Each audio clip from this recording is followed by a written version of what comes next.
J'habitais Grenoble, je suis né à Grenoble j'ai découvert adolescent les chansons de Claude. J'ai vu Claude pour la première fois à Grenoble en concert et c'était complètement l'hystérie, c'était la folie. Sur scène, c'était fantastique pour moi. Je voyais un spectacle incroyable et dans la salle, alors là, c'était dément, comme ça l'a toujours été. Et j'étais fasciné par ce personnage. Je me souviens avoir suivi après le concert, comme tout le monde, Claude aller dans un hôtel du centre-ville. Et pendant toute la nuit, vous aviez les fans qui chantaient sous les fenêtres de Claude. Et moi, je trouvais ça magique, extraordinaire. Mais jamais un seul instant à cette époque, je me suis dit, tiens, un jour, je vais travailler avec lui. Un jour, je le tutoierai. Un jour, je lui parlerai. Un jour... Non, je ne pouvais pas imaginer ça. Et quelques mois plus tard, j'ai la chance d'atterrir Boulevard Elzelmans dans le célèbre hôtel particulier et de devenir un de ses collaborateurs. Donc j'ai commencé à travailler avec Claude à l'artistique et puis un jour est arrivée la rencontre avec Podium et Claude qui achetait ce nouveau magazine, qui reprenait ce magazine plutôt, et il nous dit bon voilà je cherche quelqu'un pour travailler dans ce magazine, il y a déjà Geneviève Leroy mais il me faut une autre personne. Et bon, il me tournait autour sans me le demander vraiment. Et puis je dis, tiens, moi ça me plaît, la presse ça me plaît. Donc je dis, je veux lui demander, mais toujours avec le temps, il me dit, bon, je dis, Claude, moi je veux bien essayer. Mais c'est pas sûr, hein, sachant qu'il était quand même assez exigeant. Je dis, bon, il me dit, mais c'est pas un problème, tu essayes, si ça marche pas, tu redescends à l'artistique. Mais bon, allez, tu essayes demain. Lui, c'était tout de suite. Donc le lendemain, je me retrouve dans le magazine et ça a été très vite. J'ai démarré très bas, bien sûr, les lecteurs, le courrier, les réponses, les choix des photos, tout ça, on travaillait tous ensemble, on était un tout petit noyau à l'époque et ça fonctionnait bien. Moi, ce que j'admirais chez Claude François, c'était cet homme qui arrivait toujours avec des idées nouvelles, et que ça soit dans sa carrière, pour la scène, où il recevait des cassettes de shows américains qui visionnait et qu'on visionnait d'ailleurs avec lui souvent. Il regardait des shows et il n'a pas amené que la musique, il a amené aussi les magazines. Il a trouvé dans les magazines américains et les magazines anglais plein d'idées et il voulait faire ce qui n'existait pas à l'époque en France, un magazine complètement teenager anglais. Et moi j'étais assez fasciné par ce personnage qui s'occupait de sa carrière, qui s'occupait de la presse, qui s'occupait de mannequinat, qui s'occupait de magazines charme, qui s'est occupé de plein de choses en même temps, quoi. Et moi, j'étais admiratif, et c'est vrai qu'il avait un côté quand même, bon, il avait un côté quand même assez fascinant pour ça. Le choix des artistes dans Podium, disons qu'on se réunissait, il montait au magazine qui était au dernier étage de l'hôtel particulier et on en parlait. Il arrivait avec souvent des petits croquis, il faisait des croquis au crayon rouge, je me souviens toujours, et il prenait des petites idées. Voilà, sur la couverture, il fallait en faire un éclaté comme ça, il fallait pouvoir mettre un titre dans ce sens-là, un titre dans l'autre, un visage à droite, un visage à gauche. Alors ce mois-ci, on va traiter plus celui-ci que celui-ci. Bon, lui, bien sûr, Claude était toujours mis en valeur parce que c'était Podium, mais c'était avant tout son magazine et c'est la plupart de ses fans qui l'achetaient, donc c'était pour retrouver Claude avant tout.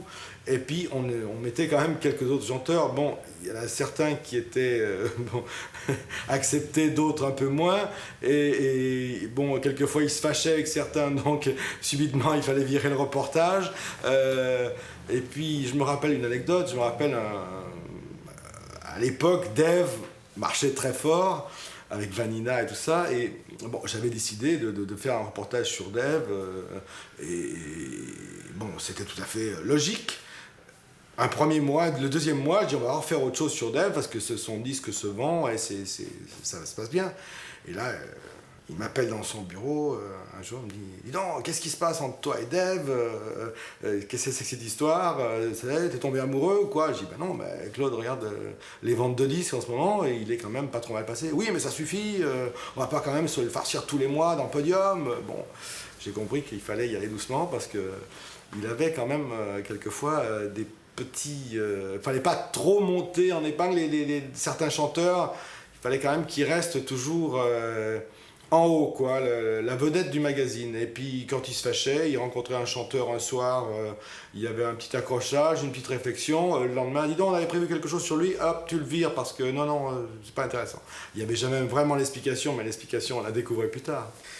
Dans Podium, c'est vrai qu'il y avait un courrier qui était énorme, parce que moi j'ai commencé au courrier, et je peux vous assurer que c'était des tonnes de lettres qu'on recevait tous les jours, et il tenait à ce qu'on réponde, il tenait à ce que les fans soient vraiment traités correctement, ce qui n'est pas toujours le cas chez les chanteurs. C'est vrai qu'il y a des tonnes de courriers qui arrivent, on ne va pas répondre à tout le monde, mais lui il tenait vraiment à ce que ça soit fait consciencieusement. Et puis il était inventif, c'est vrai qu'il était inventif, il a enregistré plusieurs fois des disques. Il a enregistré plusieurs fois des disques qui étaient consacrés uniquement pour Podium, c'est-à-dire que c'était des cadeaux, et c'était des idées, je ne sais pas s'il avait pris ça en Angleterre, aux États-Unis, mais c'était vraiment des idées qui étaient tout à fait nouvelles pour la France. Et il faisait des cadeaux, il faisait il y avait des posters avec la marque de sa bouche sur le poster, sur lequel il écrivait une phrase. Et ça, c'était des choses complètement nouvelles pour un pays comme la France. C'était sûrement pas, ça se faisait sûrement en Angleterre ou aux États-Unis, mais lui, il a amené ça vraiment. Il faisait des disques, il a fait plusieurs singles à l'époque qu'il mettait dont à la Clairefontaine, si je me souviens bien, qui avait été faite pour ses fans. Il avait changé les paroles de la Clairefontaine, et il avait fait cette chanson donc, que j'ai redécouvert très très longtemps après, et que j'ai eu l'idée de remettre dans Belle Belle Belle, et parce que j'avais trouvé cette idée assez intéressante. Mais c'est vrai qu'il était inventif.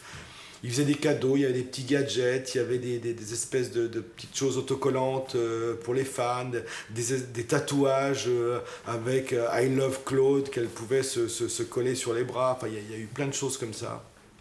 Alors les séances de photos avec Claude, c'était souvent de l'imprévu, parce que le soir il avait une idée, enfin le soir à minuit il avait une idée, il faisait une note de service, le matin la cassette était prise par le secrétaire qui arrivait au bureau, la cassette était écoutée, il disait allez hop, séance photo à 15h quand j'arrive au bureau. Et rien n'était prêt, il n'avait rien prévu, et il voulait une moto, il voulait un mannequin comme ça et comme ça, il fallait lui trouver la moto, le mannequin, il voulait être habillé de telle façon. On n'avait vraiment pas le temps, mais il fallait que tout le monde courait dans tous les sens pour que, à 15h, quand il arrive au studio, la maquilleuse soit prête à le maquiller, que tout le studio soit installé comme il l'avait décidé. Mais il l'avait décidé comment? Dans la nuit, sur des notes de service qu'il avait envoyées au bureau le matin. Donc c'était toujours du travail un peu à la va-vite, mais il fallait le faire comme ça, sinon il n'était pas très content, et dans ces cas-là, il ne comprenait pas qu'on n'ait pas réussi en si peu de temps à faire un miracle, quoi. Cette photo à Bruxelles, c'était au McDonald's, si je ne me trompe pas, l'hôtel McDonald's. C'était après un spectacle. Après le spectacle, on était allé dîner dans un restaurant préféré de Claude à Bruxelles. J'ai oublié le nom, mais et on avait quand même pas mal mangé. Le concert au Forest National avait été formidable. Et après ce dîner, bien arrosé, on est arrivé à l'hôtel, assez bruyant, assez excité, et tout le monde délirait un peu. On est tous passés derrière le comptoir, tout le monde mettait des casquettes des grooms ou des concierges de l'hôtel, et il y a eu une photo qui a été faite comme ça, pas prévue du tout, et cette photo a été quand même vue dans de nombreux magazines. Mais c'est un très bon souvenir, mais quelque chose de complètement imprévu. Les rapports Alain Chamfort, Claude François, oui, je peux en parler parce que j'ai vécu ça, j'étais au sein même du problème, si j'ose dire. C'était sa plus grosse production, Alain, ça a été sa plus grosse production, et c'était une très belle réussite. Mais au bout d'un moment, Claude était plus le producteur, mais le chanteur, donc le chanteur ne supportait plus trop que Alain ait des fans. Boulevard Exelmans, quand Alain Chamfort était dans les bureaux, il y avait des fans qui étaient là et qui criaient le nom d'Alain. Quand Claude était dans son bureau, ça il le supportait très très mal, il le vivait très mal, si bien qu'il envoyait même quelquefois ses gardes du corps leur demander de dégager. Et il y avait une double façon de voir les choses. D'un côté, il y avait le producteur qui était là pour le conseiller, pour lui donner des conseils, et d'un autre côté, il y avait le chanteur qui se sentait un peu rival. Alors que Alain était un chanteur qui démarrait, qui marchait bien, mais à côté de ça, Claude était l'idole déjà, mais il avait quelquefois souvent du mal à faire un peu la différence entre les deux. Et à une époque, Alain travaillait avec Gérard. Au bout d'un moment, Gérard a dit, bon écoute Claude, moi si je veux vraiment travailler avec Alain, si je veux vraiment développer Alain, il faut que je m'occupe d'Alain complètement, beaucoup plus que je ne le fais actuellement, parce que je travaille beaucoup pour toi. Alors il a eu une phrase, il lui a dit, écoute, tu choisis, c'est où tu es Monaco ou Moscou. Voilà.